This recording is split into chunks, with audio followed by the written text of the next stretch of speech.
Вітаю вас, пане полковнику, в студії телеканалу «Еспресо». Ми розуміємо, що ситуація набуває надзвичайно загрозливих форм, і міністр закордонних справ України Кулеба сказав, що за його підрахунками приблизно за кілька тижнів Росія вже буде готовою до нападу. The number of troops sitting around the border is huge. There's no question about that. And the exercises that they're doing, which are even on videos, WhatsApp today, show very clearly that they're exercising the things that they need to do to go to war.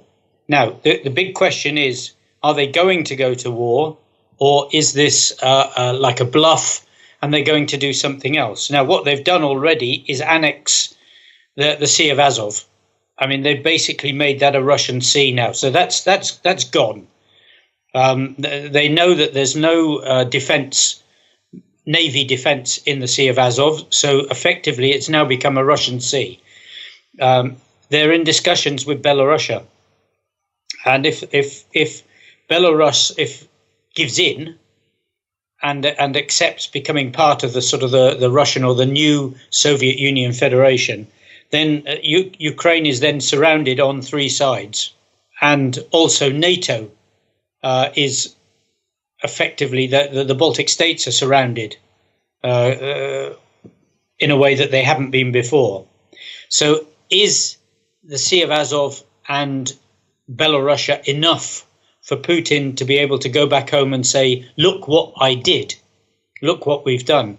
My worry is no, that it's not enough, that he's building up to actually to do something. And then the big question is can the West provide sufficient strength to support Ukraine to make him not do it? Ми бачимо, як ви слушно відзначили, що Росія реалізовує так зване стратегічне оточення цілої держави. Йдеться і про Азовське море, йдеться про схід України і йдеться, безперечно, про Білорусь. Які можливі сценарії військової інтервенції може застосувати Росія? The opportunities for them are huge, especially with aircraft and missiles. They probably won't want to fly aircraft and missiles at the same time, but they can use missiles, and they have many, to attack places like airfields, headquarters.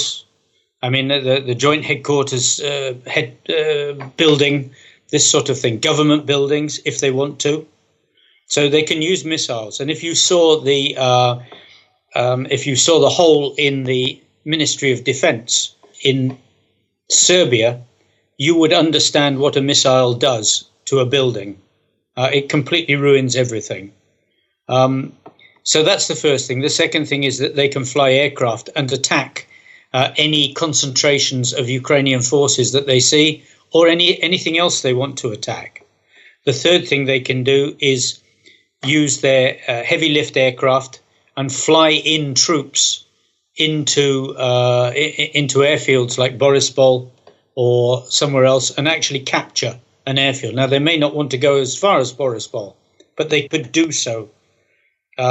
That would mean several things for them. It means killing the Ukrainian air defense, either electronically or physically, and it means taking big risks on behalf of Russia. But those are the first things that they could do without crossing the border with tanks.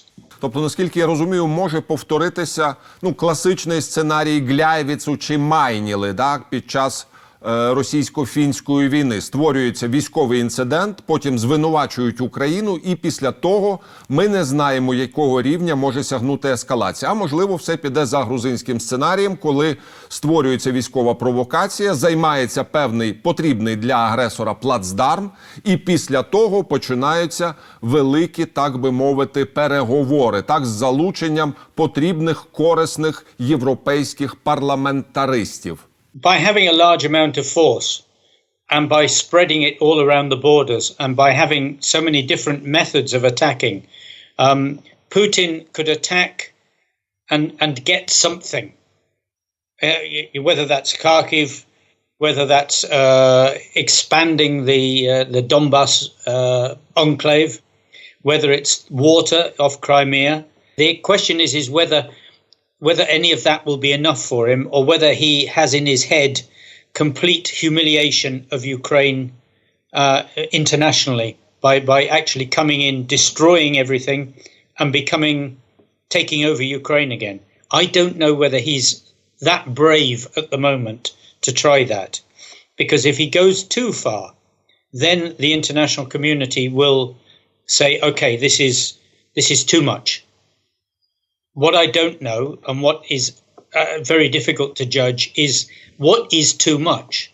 I mean, what is clear, and you can see this from the Czech Republic, is the Czech Republic have said this is too much. But so far, no other country has.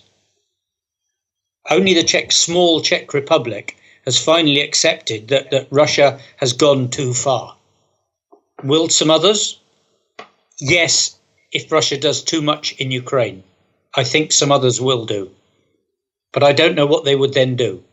У нас не відбувається публічних кроків, які могли би стимулювати націю розпочати приготування до можливого відбиття величезної агресії. На вашу думку, які би кроки мав би якнайшвидше зараз зробити, не знаю, президент Зеленський чи секретар РНБО Данілов? Так ми розуміємо, ніхто не хоче провокувати Росію, наприклад, оголошуючи повну мобілізацію, але з другого боку ми не можемо вдавати так, що ця агресія є гіпотетичною. The first thing that has to be understood is the only reason that Putin can do this is because he sensed weakness in the political sphere.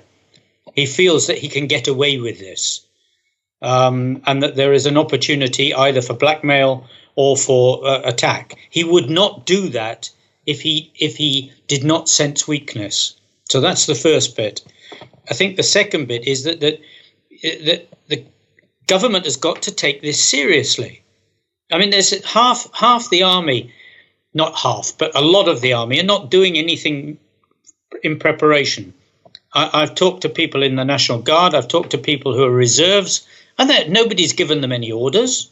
Nobody's taking the best commanders that you have and putting them in, replacing the weak commanders in brigades with stronger ones who've already been to war. And those are the sorts of things they should be looking at doing. They're not taking this seriously. And that's the key thing. This has got to be taken seriously, because it's only by taking it seriously that Putin then will judge, well, perhaps I will not do this. I'll try something else. He has to feel that he's going to either lose, or it's going to be so bad for him that he will lose his position as president. And the only way to do that is by making sure that he knows that everybody in the country is ready. It's not enough just to talk about, to sit there as a chief and say, oh, we're ready, we'll fight. If you've still got people who are not preparing, who are not training, who are not getting their uniform, who are not being put into units, who are still sitting at home, maybe they do stay at home, but at least they should have their uniform. They should know where they have to go. They should be training in the evenings, even if they're working in Kiev. The evenings should be spent training so that Putin can see that he's going to have to fight the whole country, not just have to fight a small army. Because as we know, and we've said many times, a small Soviet army will lose to a large Soviet army, because they're both going to fight the same way. So it has to be done differently, and it has to be taken really seriously. And I don't see the seriousness at the moment.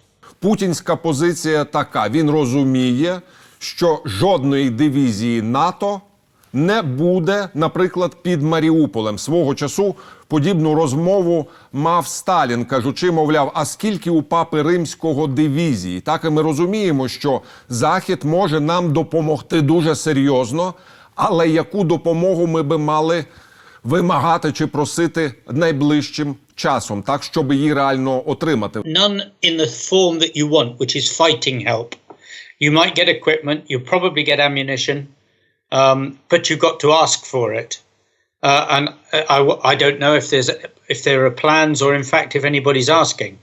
I mean, America has just granted $300 million, but if you want American equipment, it's not going to come tomorrow.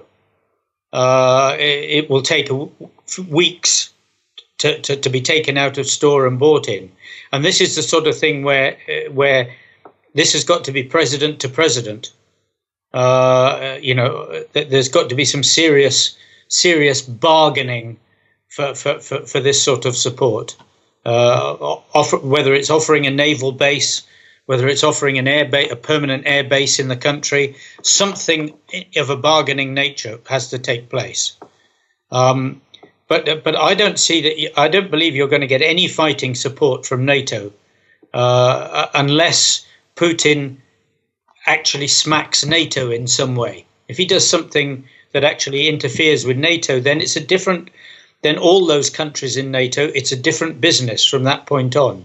So if something goes wrong with the Baltic states when he's attacking somewhere, or he attacks Svalbard in Norway or something like this, then the whole paradigm changes. But if he only concentrates on Ukraine, then I'm sorry, but I think it's going to be Ukraine versus Russia, and that's it. Ну, тут основне питання можливості отримати, так би мовити, військову допомогу за ленд-лізом. Так, свого часу ленд-ліз був вирішальним під час боротьби з Гітлером. Так, і ми розуміємо, що 300 джавелінів – це дуже добре звучить, але насправді нам треба 3 тисячі чи 30 тисяч джавелінів. Так, нам потрібні системи Patriot. I don't believe so.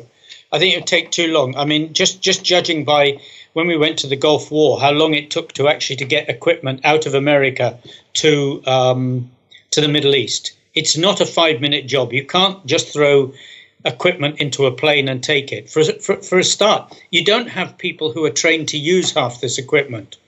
So it's not a small, simple weapon. It's not like just getting in a car and driving. It's a complex weapon that you have to put in the right place to get the value from it.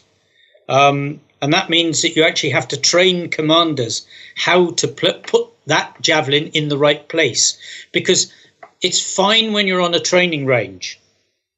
You know, the training range is the tanks are where you want them to be. The enemy is where you want it to be. But when you go to war, the enemy doesn't go where you want it to go.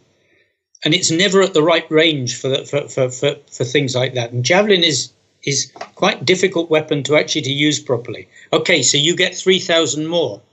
But the problem is not fighting tanks.